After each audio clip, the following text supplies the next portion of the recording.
تھی اور ان کی بیوی کا نام کیا تھا؟ امراؤ بیگم، جو دہلی میں رہتی تھی۔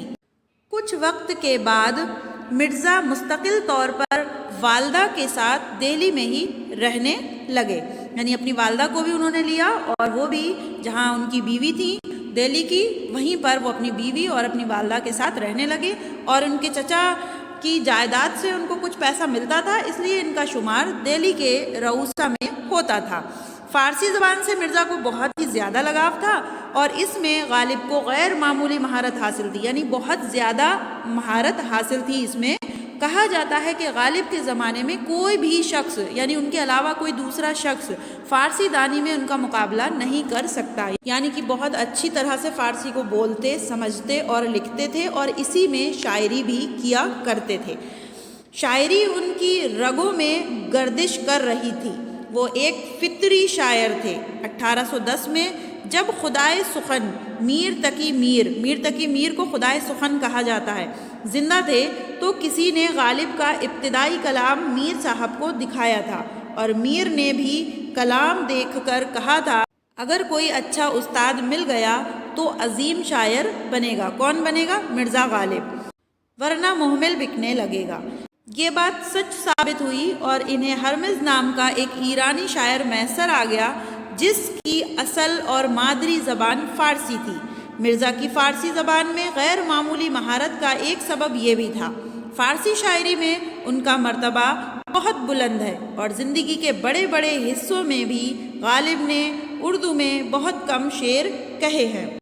لڑکپن اور جوانی کا بہت سا اردو کلام انہوں نے اپنے دیوان میں شامل بھی نہیں کیا ہے، اور ان کا اردو کلام ان کے فارسی کلام سے بہت کم ہے۔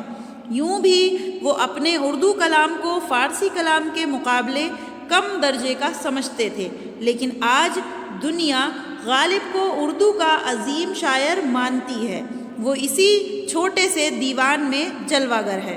خاقانی ہند ذوق کو کیا کہا جاتا ہے؟ خاقانی ہند۔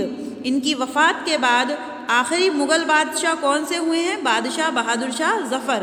انہوں نے بھی غالب کو اپنا استاد بنا لیا تھا، یعنی کہ ذوق کو پہلے بادشاہ بہادر شاہ نے اپنا استاد بنایا، لیکن جب ذوق کا انتقال ہو گیا تو انہوں نے غالب کو اپنا استاد بنایا، اور اس کے عوض میں ان کو کیا ملتا تھا؟ 50 روپے ماہانہ وظیفہ مقرر ان کے لیے کر دیا۔ بادشاہ غالب کا بہت زیادہ احترام کرتے تھے۔ پیارے بچوں، غدر 1857 جس کو ہم ہندوستان کی آزادی کی پہلی جنگ بھی کہتے ہیں، 1857 کی کرانتی بھی کہتے ہیں، تو جو غدر اس کا نام ہے اردو میں، اس کے دوران مرزا کو بہت ہی صعوبتیں جھیلنی پڑیں، یعنی کہ بہت پریشانیاں جھیلنی پڑیں۔ کئی مہینے تک گھر کے اندر قید رہے، اور غدر میں ان کی پینشن بھی بند ہو گئی، جس کی وجہ یہ تھی کہ وہ بادشاہ بہادر شاہ کے وفادار تھے اور انگریز حکومت کے مخالفوں سے ان کے تعلقات تھے۔ اس لیے اس سلسلے میں انہوں نے گورنر جنرل کے یہاں اپیل کی اور دہلی سے نکل کر مراد آباد پہنچے، اور مراد آباد سے لکھنؤ کے راستے کلکتہ ہوتے ہوئے وہاں پہنچے، اور وہاں سے یعنی کلکتہ سے اپنی پینشن کو بحال کرانے کے مقصد سے وہاں کئی ماہ قیام کیا، مگر پینشن کے معاملے میں کامیاب نہ ہو سکے۔ کلکتہ، جس کا اگر ہم آج کے دور میں دیکھیں تو اسے کولکاتہ کہتے ہیں، یعنی کولکاتہ کا پرانا نام کلکتہ ہے۔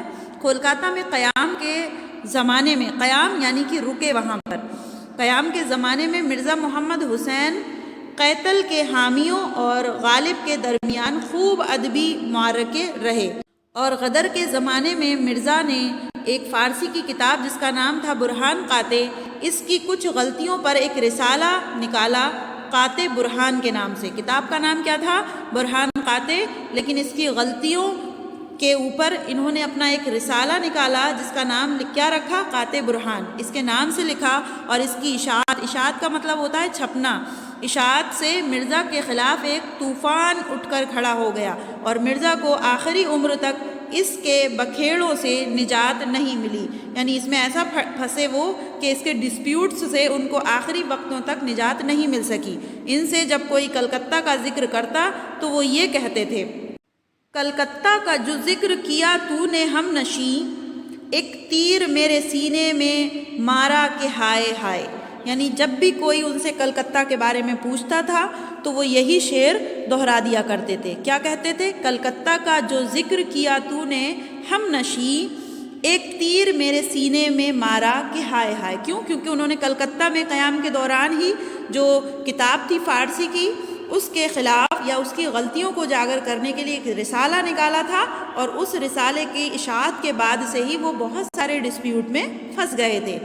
آگے دیکھیے اسٹوڈنٹ، لمبی بیماری کے بعد 1869 میں یعنی 1869 میں ان کا انتقال دہلی میں ہوا، اور خواجہ نظام الدین اولیاء کی درگاہ کے قریب ان کو دفن بھی کیا گیا۔ غالب نہ صرف اردو اور فارسی کے بڑے شاعر تھے بلکہ ان کا شمار دنیا کے چوٹی کے شاعروں میں ہوتا ہے، یعنی بڑے شاعروں میں کیا جاتا ہے، اور ترجمے کی صورت میں غالب کا کلام روس، فرانس، انگلینڈ اور دنیا کے اور دوسرے ممالک میں پہنچ کر بہت ہی زیادہ مشہور و مقبول ہو چکا ہے۔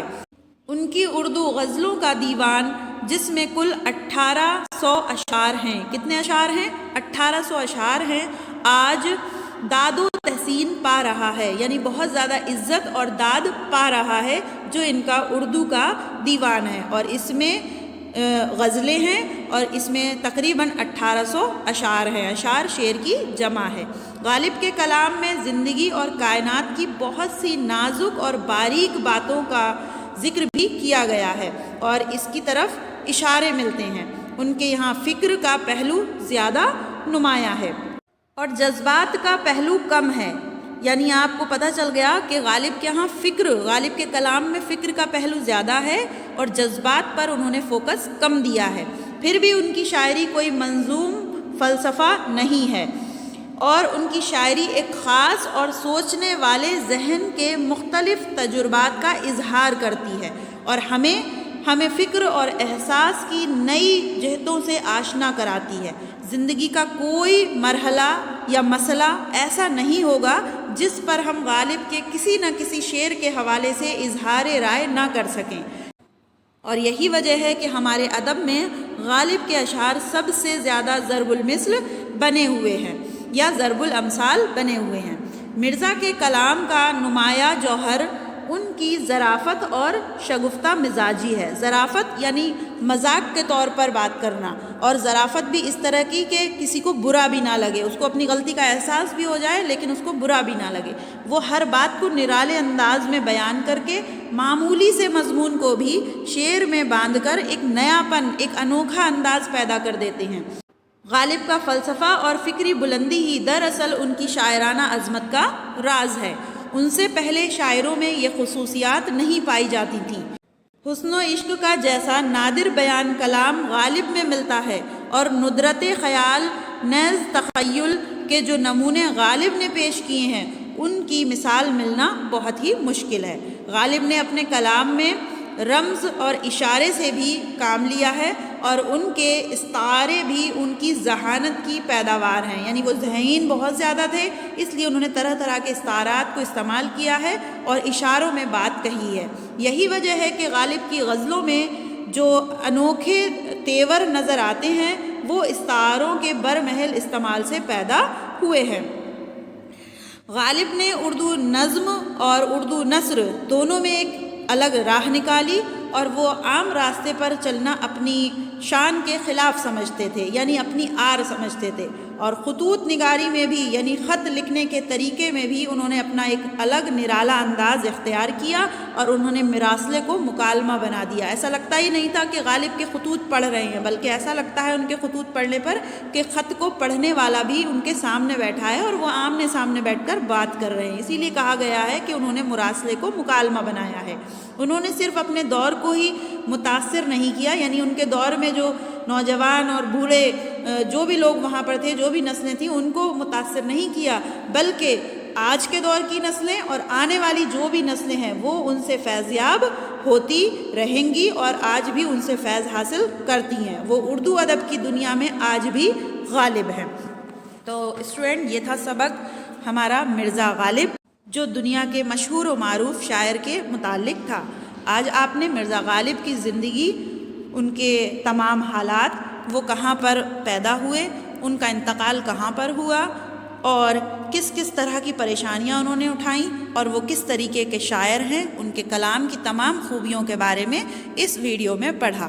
امید ہے آپ کو یہ ویڈیو پسند آیا ہوگا، اور اگر آپ کو یہ سبق اچھے سے کلیئر ہوا ہو تو اس ویڈیو کو زیادہ سے زیادہ لائک کریں اور شیئر کریں۔ چینل پر اگر آپ نئے ہیں تو سبسکرائب کریں۔ ویڈیو دیکھنے کے لیے آپ کا بہت بہت شکریہ۔ ملتے ہیں جلدی اگلے سبق کے ساتھ، تب تک کے لیے اللہ حافظ۔